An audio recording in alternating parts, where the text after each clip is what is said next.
리플에 유리해 보이는 법원 판결이 계속 이어지다 보니까 XRP의 반등세 역시 눈에 띄는 상황입니다.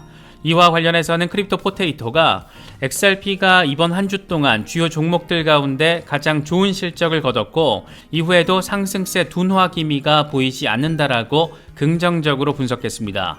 이 매체는 XRP 상승의 배경으로 SEC와의 소송전이 리플에 유리하게 진행되면서 투자자들의 기대를 끌었다라고 설명을 했습니다. 특히 최근 스위스의 암호화폐 커스터디 기업 이 메타코를 2억 5천만 달러에 그것도 전액 현금으로 우리 돈으로 3천억 원이 넘는 돈을 주고 인수한 것이 리플의 저력과 비전을 보여주는 것으로 해석되면서 이런 부분 역시 투심에 긍정적인 영향을 미쳤을 것으로 생각해 볼 수가 있습니다. 리플이 이번에 전 아마존 CFO를 이사회 멤버로 영입한 건 역시 관심을 받고 있습니다. 아마존과 델타 에어라인, MBC 등에서 재무 관리를 해온 워렌 젠슨이 그 주인공인데 이 양반은 이사회 합류와 더불어서 리플 운영 감사를 감독하는 감사위원장으로도 임명이 됐습니다. 시장에서는 주로 혁신과 관련된 업계에서 일해온 인물이고 인상적인 실적으로 평가를 받아왔던 만큼 리플이 괜히 이사회에 합류시킨 게 아닐 것이다. 이런 나름의 기대감과 의미 부여가 피어오르는 모습입니다. 나름 업계 유명 인사를 회사의 주요 포지션에 확 때려 박아 넣었고 거액을 들여서 그것도 현금 몰빵으로 메타코를 인수한 것도 그렇고 리플의 혁신은 아직 시작도 안 했다. 이런 점도 느낄 수 있는 부분이 아닐까 생각되기도 합니다. 리플 XRP가 메이저들 중에서 단단함을 보이고 있는 이유는 매우 단순합니다. 소송 상황과 관련해서 의미 있는 소식들이 연일 이어지고 있고 리플의 자체 확장성과 비전과 관련해서도 흥미로운 상황들이 함께 펼쳐지고 있기 때문입니다.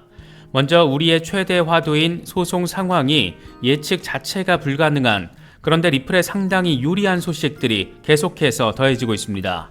이번에 리플 커뮤니티를 흥분의 도가니로 몰아넣고 있는 것은 SEC가 법원에 제출한 문건에 담긴 내용 때문입니다. 해당 문건 넘버는 엑스빗 220. 이건 SEC가 리플과 관련해서 주고받은 이메일들 가운데 일부라고 하는데 법원 제출 문서의 48페이지 주석에 표현된 문장 하나가 이걸로 인해서 아주 그냥 난리가 났습니다. 아마도 SEC가 외부 기관으로부터 받은 메일 내용이 아닐까 싶은데 간단히 요약하면 XRP가 증권이 아닐 수 있다는 점을 SEC는 이미 알고 있었다는 겁니다. 내용은 이렇습니다. XRP는 하위 테스트의 분석 요건을 모두 충족하지는 않는다. 그래서 연방증권법에 따라서 증권이 아닐 수 있다라는 결론을 내릴 합리적인 근거가 있다. 이렇게 밝혀져 있는 겁니다. 이 문서만 놓고 보면 이 멘트를 SEC 담당자가 쓴 건지 SEC에 메일을 보낸 사람이 쓴 건지는 명확하지가 않습니다. 다만 확실한 것은 SEC는 이미 XRP가 증권이 아닐 수 있다는 것, 하위 테스트의 모든 요건을 충족하지 않는다라는 것을 이미 사전에 알고 있었고 그럼에도 불구하고 이 미친 것들이 소송을 낸 것이고 이런 내용이 지금 법원에 제출돼 있다는 겁니다. 지금 이런 산뜻하고 아주 반가운 충격파가 리플 커뮤니티를 흥분시키고 있습니다. 이와 관련해서 존 디튼 변호사는 이 문서가 법원에 제출됐을 때 이거 트윗으로 공유를 했던 건데 그때 이런 문장이 있다라는 걸 캐치하지 못했다라는 점 직접 밝히기도 했습니다. 커뮤니티에서는 SEC가 자기 발에 총을 쐈다 이렇게 조롱을 하면서 꽤나 환호를 하고 있는 모습입니다. 어쩌면 저 이메일 내용을 주고받은 담당자도 XRP 홀더가 아니었을까?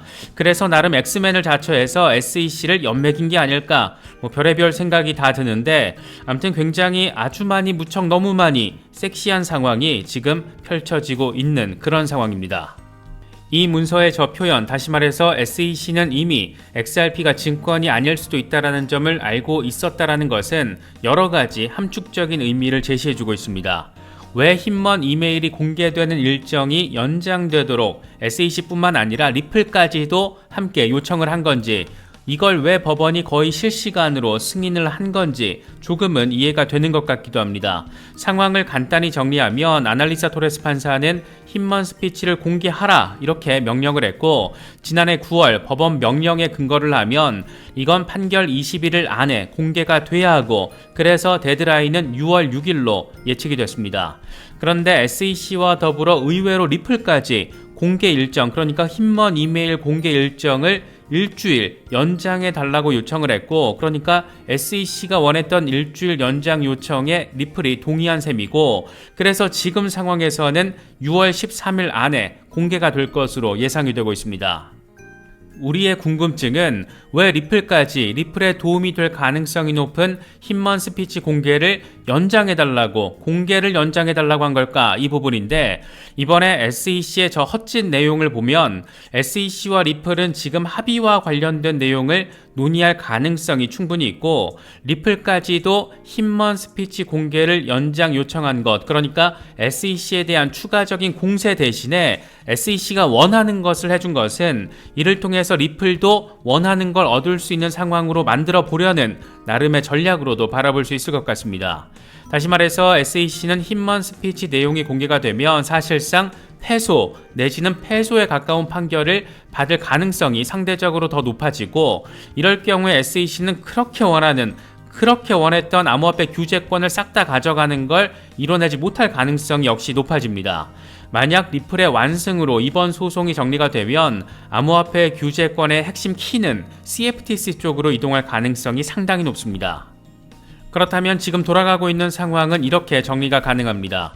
SEC 입장에서는 리플 소송으로 재미를 보려고 했던 과욕을 버리고, 그러니까 합의를 통해서 내지는 합의와 유사한 어떤 것을 통해서 적절하게 마무리를 지으면서 리플 다음 타자를 통해서 쇼부를 보려는 전략을 추진할 수가 있습니다. 적절한 합의, 다시 말해서 초기 판매 물량은 증권이지만 2차 판매 물량은 비증권, 이 정도를 합의를 하면 서로 절반의 승리로 상황 종료가 가능해집니다. 그러니까 SEC 입장에서는 지들이 직접 XRP가 증권이 아닐 수 있다는 것을 미리 알고 있었다는 점을 법원의 문서를 통해서 확인이 돼버린 만큼, 이런 상황에서는 잘하면 소송 자체가 기각, 여차하면 패소, 이렇게 되면 진짜 완전 개폭망 상황으로 이어지기 때문에 그 중간 지점으로 합의 내지는 합의와 유사한 수순의 논의를 진행하고 있을 가능성이 우세하지 않을까 개인적으로는 바라보고 있습니다.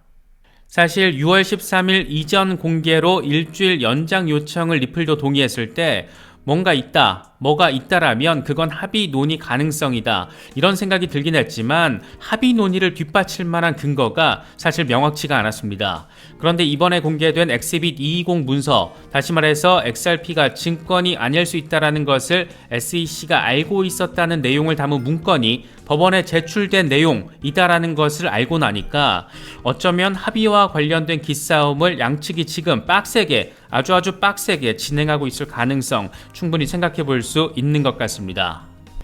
이번에 확인된 문건 내용을 보면 우리는 이런 합리적인 질문이 가능합니다. SEC 저 병신 또라이만도 못한 것들은 대체 왜 리플을 상대로 소송을 낸 것일까? 좋게 말하면 과거부터 지속되어 왔던 소송을 통한 일회성 집행규제, 이런 것의 반복이었다라고 표현할 수가 있고, 나쁘게 말하면 윌리엄 힘먼 저 미친 인간이 이더리움을 띄우기 위한 이더리움 얼라이언스의 목표를 실행하기 위해서 정치적으로 소송을 낸 것으로 표현할 수 있을 것 같습니다.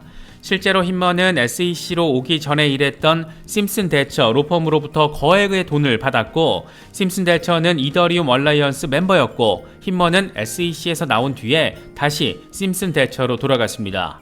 상황과 결과에 따라서 SEC는 완전 글로벌 망신 수준이 아니라 권력기관으로서 신뢰도 추락을 경험해야 할 수도 있는 그런 상황입니다. 우리나라 같으면 아마도 기관 해체 요구까지 등장하지 않았을까, 그런 생각이 들기도 합니다. 소송 상황은 소송 상황대로 나이스하고, 리플은 리플 자체적인 캐파도 확실하게 보여주고 있습니다. 요즘 리플과 관련한 호재성 소식들이 워낙 많다 보니까 개인적으로는 이러다 정말 XRP 제대로 폭등하는 것 아닌가, 그런 기대감이 들기도 하는데, 먼저 주목할 만한 부분은 스위스의 디지털 자산 수탁기관 메타코를 전격 인수한 겁니다. 인수 금액은 2억 5천만 달러, 우리 돈으로 3,300억 원이 넘는 돈을 현금으로 때려박아서 인수를 해버렸습니다. 이와 관련해서 브래드 갈링하우스 CEO는 메타코 인수는 지난 1년 동안의 거래 가운데 최대 규모다, 이렇게 설명하기도 했습니다. 그러면서 다른 기업들이 문을 닫거나 해고 상황에 직면한 시점에서 이번 인수는 매우 중요한 신호라고 생각한다. 이건 또 리플의 포지션이 강력하고 공격적 플레이를 펼칠 거라는 신호다, 이렇게 자신감 있는 멘트를 더하기도 했습니다. 과연 메타코가 이렇게 큰 돈을 쏟아부을 정도의 가치가 있는 것인가? 이런 부분은 메타코가 어떤 기업을 상대로 일을 해왔는지를 보면 대충 이해할 수 있지 않나 생각됩니다. 메타코는 2015년 설립 이후에 금융기관들의 디지털 자산 보관을 위한 다양한 서비스를 제공해 왔는데 시티그룹, BNP 파리바, 소시에테 제네랄 이런 등등 세력급 수준의 자금을 굴리는 거대 금융기업들이 고객입니다. 모두 국경 간 송금과 관련된 기업이라는 점에서 리플이 왜 지금 타이밍에 큰 돈을 들여서 그것도 현금으로 메타코를 인수한 것인지 이해할 수 있는 부분입니다. 지긋지긋한 소송 이슈만 지나가면 리플의 비전이 꽤나 강력하게 펼쳐지지 않을까 개인적으로는 바라고 또 기대하고 있습니다. 요즘 CBDC 개발과 관련해서 전폭적인 움직임을 보이고 있는 홍콩 정부가 리플을 선택한 것 역시 상당한 의미부여가 가능합니다. 홍콩 통화청이 디지털 홍콩 달러 파일럿 테스트에 착수했다라고 밝히면서 16개 파트너 기업 명단을 공개했는데 여기에 리플랩스가 이름을 올려서 시장의 관심을 이끌어냈습니다. 홍콩 통화청은 금융과 결제, 기술 분야에서 선정된 16개 기업과 함께 올해 1차 테스트를 진행할 계획이고 이를 통해서 디지털 홍콩 달러의 오프라인 결제, 프로그래밍 가능한 결제, 토큰화 예금, 웹3 결제, 토큰화 자산 결제 등등에 대한 심층적인 연구를 수행한다라고 합니다. 여러 세부 분야가 있는데 리플이 맡게 되는 분야가 특히나 눈에 띕니다. 바로 토큰화 자산 결제, 여기에서도 부동산 자산 토큰화에 방점이 찍힌 것으로 전해지고 있습니다. 리플은 대만 최대 상업은행 가운데 하나인 후본뱅크와 함께 부동산 자산 토큰화에 중점을 둔 사용 사례를 연구할 예정이라고 하는데 자산의 토큰화는 블록체인 시대의 핵심 요소이고 간단히 말하면 모든 걸 NFT화 시켜서 이걸 통해 실제 거래를 이루어지게 만들게 하는 작업을 의미합니다. 증권, 채권뿐만 아니라 부동산까지도 토큰화 작업을 거친다라는 건데 이건 사실상 웹3 시대와 메타버스 시대를 앞두고 홍콩 정부가 꽤 전폭적인 컨셉을 이미 세웠고 이걸 구현하기 위한 기술 파트너로 리플을 선택한 것으로도 바라볼 수가 있는 그런 부분입니다. 특히 토큰화된 부동산과 대출 프로토콜을 결합한 리플 솔루션 그리고 CBDC의 만남이라는 점에서 이번 홍콩 통화청의 발표는 좀 더 눈길을 끌 수밖에 없지 않나 생각됩니다. 우리가 모두 잘 알고 있듯이 리플레저는 각국 중앙은행들의 이 CBDC들이 서로 즉각적인 상호 교환이 가능하게끔 하는데 최적화되어 있고 서로 다른 CBDC를 브릿지 커런시로서 XRP를 활용해 마구마구 즉각적으로 교환할 수가 있습니다. 그런데 여기에 더해서 토큰화된 자산을 CBDC 거래하고 대출하는 상황을 구현하겠다라는 게 이번 홍콩 통화청의 목표 과제 가운데 하나이고 이걸 구현하기 위해서 선택된 것이 바로 리플랩스다. 이 정도로도 정리가 가능한 상황입니다. 리플은 특히 이번에 CBDC와 스테이블 코인을 개발할 수 있는 플랫폼을 직접 출시하면서 관심의 대상에 서기도 했습니다. 리플 개발자 중심의 리플X가 밝힌 내용인데 CBDC와 스테이블 코인을 발행하고 관리하고 거래 또 교환할 수 있는 풀 서비스 플랫폼을 출시를 했다라는 겁니다. 이와 관련해서 리플은 90% 이상의 국가가 금융 포용성을 높이고 국내외 결제 프로세스 비용과 리스크를 절감하기 위해서 CBDC 개발과 구현을 진행하고 있다. 리플 개발자들이 주도하고 있는 퍼블릭 체인 XRP 레저에 사용된 것과 동일한 블록체인 기술을 활용하는 이 플랫폼은 사용자 맞춤형 솔루션을 제공할 거라고 설명을 했습니다. 이제 막 CBDC 시대 초입에 들어선 상황인데 아무나 들어와서 CBDC와 스테이블 코인을 손쉽게 만들 수 있는 플랫폼을 이렇게 출시시켜버린 리플, 이게 바로 리플의 현재이자 미래 단면이 아닐까 생각되기도 합니다. 소송은 소송대로 리플의 우호적인 방향성을 시간이 갈수록 더 선명하게 보여주고 있고 사업은 비전대로 아주 순조롭게 또 전폭적으로 진행되고 있는 게 지금 리플의 상황입니다. XRP 홀더분들은 소송 상황과 더불어서 기업 가치 측면에서도 리플을 바라보시면서 나름의 전략적인 접근 하실 수 있으면 좋겠습니다. 특히 이런 상황을 좀 더 기대하게 만드는 외부 요인도 등장을 해줬는데 하필 이게 또 주인공이 앤디 워홀이다 보니까 글로벌 주목도를 높이고 있습니다. 내용은 간단한데 주체가 미국 대법원이고 주인공이 앤디 워홀입니다. 앤디 워홀이 제작한 가수 프린스의 실크 스크린 초상화 작품이 저작권 침해에 해당했는지가 쟁점인 사건입니다. 워홀은 이른바 차용 예술의 관점에서 프린스의 초상화로 프린스 시리즈를 제작을 했습니다. 이게 과연 저작권 침해에 해당하느냐 이런 내용이 대법까지 간 것이고 이번에 대법원이 원작을 변형한 파생 작품도 저작권에 포함된다라며 워홀이 저작권을 침해했다라고 판단했습니다. 일단 이번 앤디 워홀 사건 판결 내용 자체는 리플 사건과 그 어떤 연관성이 없습니다. 그런데 재미있는 부분이 있다는 걸 리플의 법률 책임자 스튜어트 알데로티가 설명을 했습니다. 이 양반은 앤디 워홀 사건이 주목받은 상황을 거론하며 1976년 미국 SEC는 예술 석판화가 투자 목적으로 판매되더라도 판매자가 구매자에게 유리한 판매 이후에 계약상의 의무가 없는 경우 증권이 아니라고 판단했다. 이거 알고들 있었나? 이렇게 멘트를 날려줬습니다. 그러니까 예를 들면 철수가 앤디 워홀이 제작한 프린스 석판화를 영희에게 구매를 했는데 투자자가 특정 계약상의 의무가 없다라면 이건 증권이 아니다. 이렇게 SEC는 과거에 판단을 했다라는 겁니다. 이걸 XRP 투자에 대입시키면 XRP 매수자가 국경 간 송금을 위해서 XRP를 매수한 게 아니고 설사 투자 수익을 기대하고 투자를 했더라도 투자 계약상의 의무가 없다라면 XRP는 증권이 아니다. 이런 결론이 도출 가능합니다. 그러니까 지금 스튜어트 알데로티는 100번 양보해도 2차 시장에서 판매된 토큰은 증권이 될 수 없고 그건 SEC 이 미친 것들아 니들이 이미 인정했던 거야 이런 말을 지금 하고 있는 겁니다.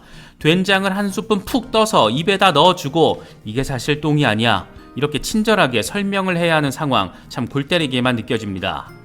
해외 크립토 미디어들도 이 부분에 포커스를 맞춘 기사들을 쏟아내면서 나름의 여론몰이를 하고 있는데 만약 진짜 SEC와 리플이 6월 13일 이전까지 합의 도출을 위한 논의를 진행한다라면 가장 현실적인 시나리오는 어떤 것이 될 것인가?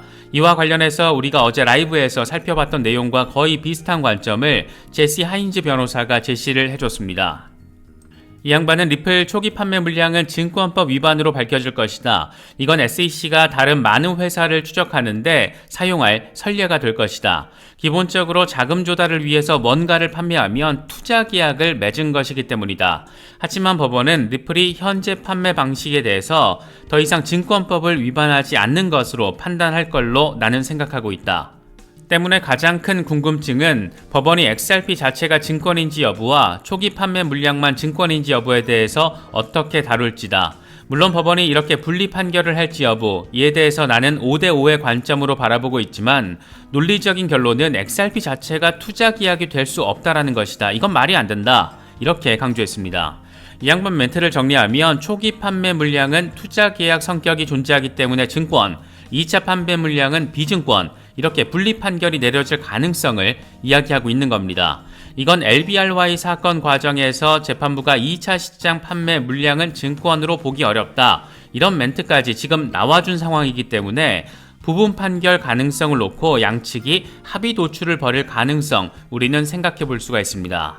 초기 판매 물량이 증권으로 합의된다라면 SEC 입장에서는 ICO를 진행한 프로젝트들의 ICO 물량을 죄다 증권으로 판단하는 선례를 만들 수가 있고 수많은 ICO 프로젝트들의 초기 판매 물량은 증권, 이걸 위반했으니까 벌금, 이런 구조가 가능해집니다. 최소한 흰먼 이메일이 공개되고 나서 암호화폐 규제권을 CFTC 쪽으로 뺏기는 상황보다는 이렇게 일부라도 가져올 걸 가져오면서 규제권을 유지하려는 그런 방향성에서 SEC는 얻을 게 있다, 이렇게 바라볼 수가 있습니다. 리플 입장에서는 2차 시장 판매 물량은 비증권, 이걸로 합의가 된다라면 조금 아쉽긴 해도 지금의 비전을 확장하는데 이 정도로 소송을 마무리하는 것도 시간과 비용의 측면에서 꽤 괜찮은 결과가 될 수가 있습니다. 만약 대법원까지 가게 된다라면 이건 또 2, 3년의 시간이 또 비용이 필요하기 때문에 상당히 소모적이다, 이렇게도 바라볼 수 있기 때문입니다. 물론 이런 분리 판결 내지는 분리성 합의가 나와주면 양측 모두 어느 정도 이득 보는 것도 있겠지만 XRP 시세와 관련해서는 사실상 리플 측의 승리 양상으로 바라보게끔 시장이 반응하지 않을까 개인적으로는 바라보고 있습니다. 그렇다면 긍정적인 합의 결과 내지는 판결이 나와준다라면 XRP 시세는 어떻게 되는 걸까? 이와 관련해서 사실 최근 들어서 워낙 전폭적인 전망들이 많이 나와주긴 했는데 전망은 물론 전망일 뿐이지만 그래도 나름의 기술적 분석이 가미되어 있다 보니까 아예 외면하기도 또 어려운 것 같습니다. 이번에는 에그라 크립토가 XRP 27달러 도달 가능성에 대해서 나름의 분석을 제시했는데 최근 리플 CTO 데이비 슈월츠가 XRP의 올타임 하이는 2.8달러다 이렇게 언급을 한 것을 기준점으로 놓고 설명을 했습니다. XRP는 지난 몇 년 동안 이 상승 추세선 MYATL 안에서 움직이고 있고 피보나치 328 수준의 교차점에서 합류하게 될 것이다. XRP가 이 합류점 위에서 마감된다라는 것은 이제 바닥 확인을 했다라는 거고 이후에는 매수 기회는 없을 것이다. 시간의 관점에서 바라보면 XRP는 이전 사이클 메가 펌프를 진행할 때 거의 1200일이 걸렸는데 현재 XRP는 거의 2000일을 넘겼고 여전히 메가 펌프를 기다리고 있다. 다음 펌프는 2-3달러 범위로 이동해서 메가 어센딩 화이트 트라이앵글 MAWT 패턴의 격차를 채우게 될 것이고 이에 따라서 27달러 목표가 설정될 것이다. 이렇게 전망을 했습니다. 분석 자체는 꽤 복잡해서 이게 뭔 소린가 싶은 부분도 있긴 한데 결론만 정리하자라면 현재 가격보다 5,700% 그러니까 57배 정도 폭등을 할 것이고 시점은 2024년 말이나 2025년 초쯤이 될 수 있다. 이런 얘기를 지금 하고 있습니다. 물론 이런 분석을 바라보고 투자 조언으로 인식을 하는 그런 모질이들이 저희 채널에는 없겠지만 기술적인 분석으로 이런 것도 가능하다. 이런 취지로 바라본다라면 적어도 중장기 투자 멘탈을 관리하는 데는 도움이 될 수도 있지 않을까 생각되기도 합니다. 물론 27달러에 도달한다라면 정말 많이 아주 많이 좋을 것 같긴 합니다. 이와 관련해서 존 디튼 변호사가 힘먼 이메일이 왜 그토록 중요한지 숫자 2가지로 압축을 했습니다. 이메일만 무려 63개이고 힘먼 스피치 초안만 52개라는 겁니다. 이게 뭔 소리냐면 이더리움이 비증권이라고 밝힌 힘먼 스피치 이메일의 작성 과정을 보면 다시 말해서 52개 넘는 초안이 어떻게 최종 원고가 됐는지 그 과정을 살펴보면 이더리움을 비증권이라고 당시 공개 발언을 했던 그 기준점, 다시 말해서 왜 이더리움은 비증권인데 리플은 증권이냐, 이런 질문에 대한 대답을 찾을 수 있을 것으로 기대가 된다. 이런 점이 핵심 포인트라고 할 수가 있습니다. SEC 입장에서는 힘먼 스피치 이메일이 진짜 공개가 된다라면 이건 내부 문건이 상황에 따라서 언제든 공개가 될 수 있다라는 선례를 만들 수 있다라는 것이고, 안 그래도 지금 SEC는 꾸정내 풀풀 나는 수준을 넘어서 똥통에 빠진 것처럼 고약한 냄새 풍기고 있는 그런 상황이기 때문에 이건 사실 똥 싼 놈이 성내는 상황과 비슷하다라고도 할 수가 있습니다. 어쨌든 SEC 입장에서는 최악의 상황을 피하기 위한 목적이 깔려 있기 때문에 그래서 소송 시작 직후 그 어느 때보다 합의 가능성에 대한 기대감이 지금 커진 것이 아닐까 생각되기도 합니다. 리플이 글로벌 암호화폐 거래소 비트스탬프의 소수 지분을 인수했다라는 소식도 눈에 띕니다. 리플이 판테라 캐피탈로부터 비트스탬프의 소수 지분을 인수했다라는 건데 이 지분 거래는 5월 초에 공개된 갤럭시 디지털의 1분기 보고서를 통해서 공개가 됐습니다. 해당 보고서를 보면 갤럭시 디지털은 1분기에 판테라 캐피털이 리플랩스의 비트스탬프 지분 일부를 매각하는 데 컨설팅을 제공한 것으로 나타났습니다. 이와 관련해서 유투데이는 판테라 캐피탈은 리플랩스와 비트스탬프 두 기업에 초기 투자를 단행했던 헤지펀드다. 특히 비트스탬프는 바이낸스에 이어서 두 번째로 큰 XRP 거래 마켓을 보유하고 있다. 이렇게 설명을 했습니다. 투자 동기가 명확하진 않지만 비트스탬프에서 거래되고 있는 XRP의 비중을 고려하면 XRP 유동성 확장 측면에서 리플이 가질 법한 의도성 정도는 생각해 볼 수 있을 것 같습니다. 리플과 관련해서는 단연 핵심 관전 포인트, 대체 이놈의 소송 판결 언제 나올 것인가 하는 부분인데 이와 관련해서 이번에 리플 CEO가 나름의 폭탄 발언을 던져서 이 글로벌 XRP 홀더들의 관심이 집중되고 있습니다. 이 양반은 그동안 올해 안에 판결 나올 것으로 기대한다, 이렇게 다소 러프하게 시점을 밝혀왔는데 이번에는 몇 주 안에 소송 판결이 날 것으로 기대한다, 이렇게 확 좁혀서 시점을 언급했습니다. 리디파인 투마로 서밋에서 밝힌 내용인데 SEC와의 소송전이 이르면 몇 주 안에 끝날 수 있다. 올해 판결이 나오는 건 확실한데 다만 몇 달이 아닌 몇 주 안에 나올 것 같다, 이렇게 말을 했습니다. 이런 멘트는 당연히 소송에서 유리한 판결을 기대한다라는 신호로 해석이 됐는데 그러면서 힘먼 스피치가 6월 13일에 공개된 것은 투명성을 위한 큰 승리다. 그동안 미국 규제 당국은 업계 리더들의 규제 명확성 요청에도 불구하고 명확성을 제시하지 않았는데 리플은 이 싸움에 몸을 기대고 싸우기로 결정했다. 이렇게 나름의 결기를 내보이기도 했습니다. 정리를 하자라면 법원이 힘먼 스피치 공개 판결을 내린 것과 최근 SEC 직원이 이메일을 통해서 XRP가 연방증권법상 증권이 아닐 수 있다, 이런 멘트를 날렸던 게 확인이 되면서 이 두 가지 상황이 시너지를 내며 이 소송 결과에 대한 기대감을 긍정적인 관점에서 더 키우고 있다. 이렇게 바라볼 수 있는 상황입니다. 제레미 호건 변호사 역시 재미있는 설명을 제시했습니다. 하루 전에는 6월 13일 힌먼 스피치 공개 이후에 법원이 판결을 내릴 가능성이 더 높다 이렇게 말하면서 실제 약식 재판 판결은 6월 13일 이후에 내려질 것이다 이런 취지의 전망을 제시했는데 다소 라운드업 수준의 전망이어서 날이 서 있지 않다 이런 느낌을 주기도 했습니다. 그런데 이번에 제시한 시점은 좀 많이 설득력이 있습니다. 제레미 호건 변호사는 지금까지 법원은 리플과 관련된 핵심 판결을 9주 간격으로 제시했다. 이제 남은 핵심 판결은 약식 재판 최종 판결인데 이에 따라서 이건 7월 중순이 될 수 있다. 이건 예측이 아니라 패턴이다. 이렇게 설명을 했습니다. 예측이 아니라 패턴. 이게 상당히 재미있게 느껴지는데 실제로 이 패턴 내용을 따져보면 더 재밌습니다. 지난해 9월 29일에 사라 네퍼 판사는 힌먼 스피치 공개 명령에 SEC가 이의 신청을 한 것을 두고 그래도 공개하라 이렇게 명령을 했고 이로부터 9주 뒤인 12월 19일 법원은 도버트 챌린지 관련 수정 허용 판결을 내려줬고 또 9주 뒤 3월 6일에는 시장에 엄청난 반향을 일으켰던 도버트 챌린지 전문가 증언과 관련해서 SEC의 핵심 증인 패트릭 두디를 배척하는 판결을 제시했습니다. 그리고 또 9주 뒤 5월 16일에 힌먼 스피치를 원문 그대로 공개하라 이런 어마어마한 판결을 내려서 기대감을 지금 잔뜩 높여놓은 상황입니다. 그리고 이제 남은 핵심 판결은 약식재판 판결, 최종 판결인데 5월 16일에서 9주를 더하면 7월 중순이 됩니다. 호건 변호사 말대로 이건 주관적인 예측이 아니라 지금까지의 패턴 흐름을 근거로 하고 있는 것이다 보니까 조금 더 설득력 있게 느껴지는 것 같기도 합니다. 6월 홍콩 이슈, 6월과 7월 사이에 어쩌면 나올지 모를 리플 이슈, 그리고 하반기로 접어들게 되면 반감기 프리헤빙 시즌으로 접어들기 때문에 6월과 7월에 대한 서머 랠리, 그리고 하반기에 지속될 반감기에 기대한 랠리, 이런 것들을 기대할 수 있는 포인트들이 지금 하나둘 조금 더 구체적으로 나와주고 있는 상황으로도 바라볼 수 있을 것 같습니다. 저희 채널 멤버십 회원분들 중에는 XRP 중장기 홀더분들이 많이 계십니다.